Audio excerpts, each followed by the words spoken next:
On April 25, 2014, TMZ released damning audio of Clippers owner Donald Sterling, which sent the sports world into an uproar. Yeah, it bothers me a lot that you want to broadcast that you're associating with black people. Sponsors abandoned the Clippers overnight, players openly protested against Sterling, and even President Barack Obama condemned the situation. Over the course of a few days, Sterling received a $2.5 million fine, received a lifetime ban from the NBA, and was forced to sell the Los Angeles Clippers. However, for anyone that had paid any attention to Sterling's Clippers tenure, the only surprise was that it hadn't happened sooner. For the 33 years that Sterling had owned the Clippers, he was often described as one of the worst owners in basketball history. And this made sense because Sterling throughout his tenure not only led one of the most losingest franchises in pro sports, but cultivated a very weird and outright toxic work environment. Because Sterling at one point heckled his own players from his courtside seat, was sued by one of his former executives for being racist, and even would barge into the Clippers locker room to show off his players' bodies. Donald Sterling was a bona fide weirdo. However, at one point, there was a time when Sterling hadn't even thought of becoming a franchise owner, and he might have never owned a basketball team if it wasn't for legendary Lakers owner Jerry Buss. And then using Donald Sterling's money, the Lakers kicked the Clippers' ass for 3 decades, pretty much. Before Donald Sterling ever owned the Clippers, his first experience with professional basketball was helping Jerry Buss buy the Los Angeles Lakers.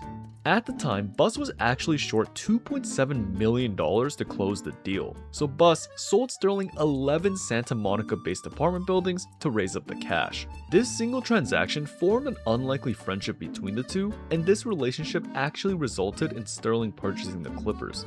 In 1981, when the San Diego Clippers went up for sale, Buss personally encouraged Sterling to buy the team, and Sterling actually listened and purchased the Clippers for $12.5 million.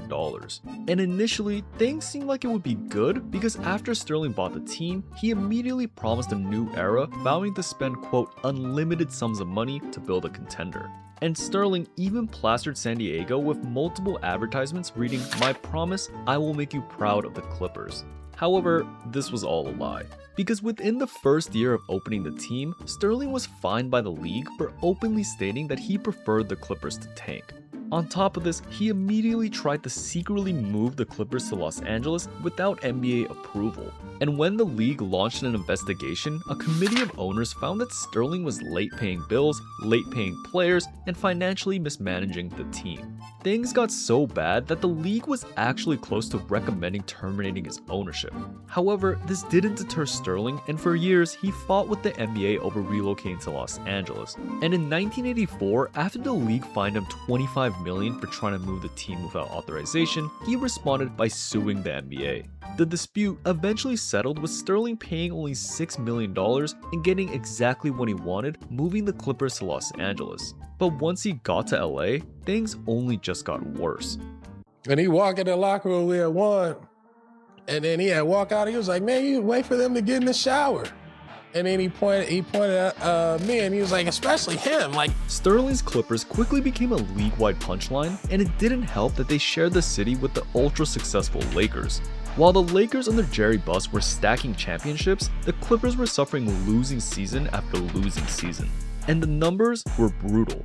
The Clippers didn't record a single winning season for the first 11 years of Sterling's ownership. Over his 33-year reign, they finished with 22 seasons of 50-plus losses, including multiple years cracking the 60-loss mark. One report even concluded that during Sterling's tenure, there was no other franchise during that period in any major American sport that had posted a worse cumulative winning percentage.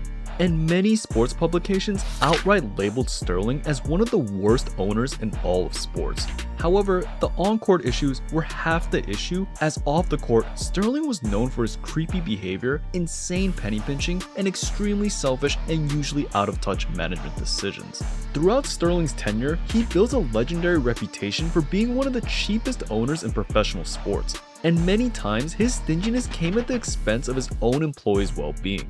One of the craziest examples was in 2005 when Clippers assistant coach Kim Hughes was diagnosed with aggressive prostate cancer and urgently needed surgery. At the time, this life-saving surgery happened to be out of the team's insurance network, but when Hughes turned to Sterling for help, he flat out refused to pay for it, reportedly saying that if he covered one employee's surgery, he'd have to cover everyone's. Because of this, Hughes had to turn to players on the team to afford the surgery, and several Clippers players pulled together around $70,000 so that Hughes could get the operation that saved his life. And Sterling's stinginess wasn't just isolated to his employees' medical needs, it also defined his basketball operations too. Sterling was infamous for lowballing players, letting young talents leave over money, and even fought with coaches over their contractually guaranteed money.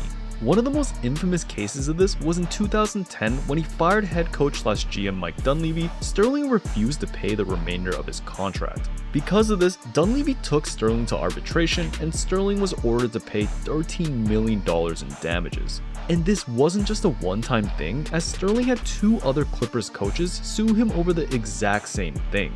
However, somehow, Sterling's penny pinching wasn't even the worst part, because Sterling's behavior toward the team varied from out of touch to outright toxic. He comes in the locker room one day and just is yelling and screaming at everyone in there, and specifically targeting Barron and saying how disappointing this was, except it wasn't Barron that he was yelling at. It was Al Thornton. He once scheduled the team's Black History Month celebration in the middle of March. He routinely heckled his own players from his courtside seat, with ex-Clippers player Baron Davis recalling Sterling in the middle of the game, yelling things like, "You're out of shape and why are you even in the game?" And probably one of the weirdest situations was when multiple players and staff recounted Sterling inviting women into the locker room while players were showering, parading them around to show off the naked athletes. According to various people that witnessed this, Sterling would say things like, quote, "Look at those beautiful black bodies," treating his players less like human beings, but more like props for his amusement. Or as ex-Clippers GM Elgin Baylor would describe Sterling's mindset toward the Clippers, it was, quote, "a vision of a southern plantation type structure." And this made sense considering that Sterling throughout his life had been slapped with multiple discrimination lawsuits, some even federal. It's the largest housing discrimination settlement involving apartments in the entire United States. By the 2000s, Donald Sterling wasn't just an NBA owner, he was one of the biggest landlords at all of LA, controlling hundreds of rental units across the city. However, with this massive empire came massive lawsuits, with his biggest one coming from the US Department of Justice itself. In 2006, the DOJ filed a federal civil rights lawsuit alleging that Sterling had refused to rent to Black and Hispanic tenants in several of his buildings.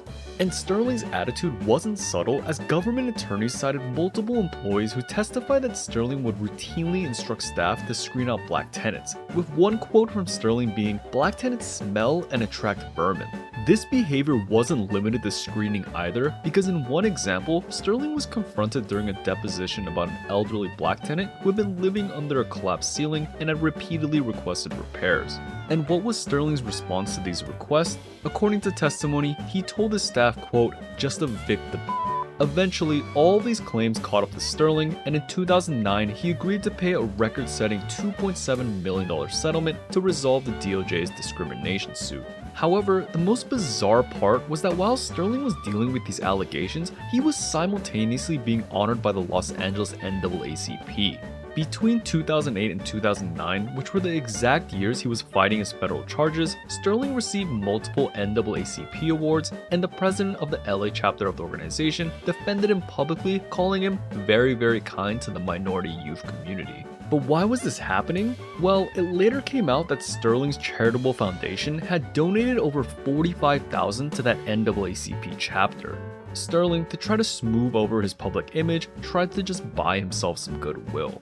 And Sterling didn't only have this racist attitude off the court, as a lawsuit involving his ex-GM revealed he was very much the same for basketball-related situations. Inside the Clippers organization, the most damning window into Donald Sterling's mindset came from one of Sterling's longest tenured employees, Hall of Famer Elgin Baylor. For 22 years, Baylor served as the Clippers general manager, but after Sterling fired him in 2009, he filed a wrongful termination lawsuit accusing Sterling of age discrimination and initially racial discrimination as well. According to Baylor, Sterling's behavior reflected a quote, "pervasive and ongoing racist attitude," and Baylor also said that Sterling envisioned the Clippers as if it were a southern plantation, and Baylor had several examples of this. One of them was when star forward Danny Manning requested a raise in the early 1990s. Baylor testified that Sterling told Manning's agent, "I'm offering you a lot of money for a poor black kid." And another example was during a coaching search, Baylor said that Sterling once asked a candidate point blank, "Why do you think you can coach these N-words?" These claims eventually went to trial in 2011, but in the end, the jury ultimately ruled in Sterling's favor. However, while legally Sterling walked away with the win, it was a win that did irreversible damage. Baylor's testimony, court documents, and depositions placed Sterling's comments on blast, reinforcing what others have been saying about him for years. However, while Sterling was able to somewhat escape this lawsuit, in 2014, when tapes of him saying racist remarks were released to the public, he actually had to face real consequences. What has he done? Can you tell me? Big Magic Johnson, what has he done? Well, he's a business person. He's got AIDS. In April 2015, everything finally collapsed for Donald Sterling. TMZ released a secretly recorded audio tape of Sterling going on an extended, openly racist tirade. In the recording, Sterling scolded his girlfriend, V. Stiviano, after she posted an Instagram photo with Magic Johnson. On the tape, Sterling told her, quote, "You can sleep with black people, you can do whatever you want, the little I ask is not to bring them to my games." He also even complained about her associating publicly with minorities, saying, "Don't put them on Instagram, don't bring them to my games." Which was crazy considering that Stiviano herself is half Mexican and half black. And when these tapes were released, it spread like wildfire and the reaction was explosive. Media openly criticized Sterling's actions, current and former NBA players and even the president denounced him, and Sterling's own Clippers players started to actively protest against him.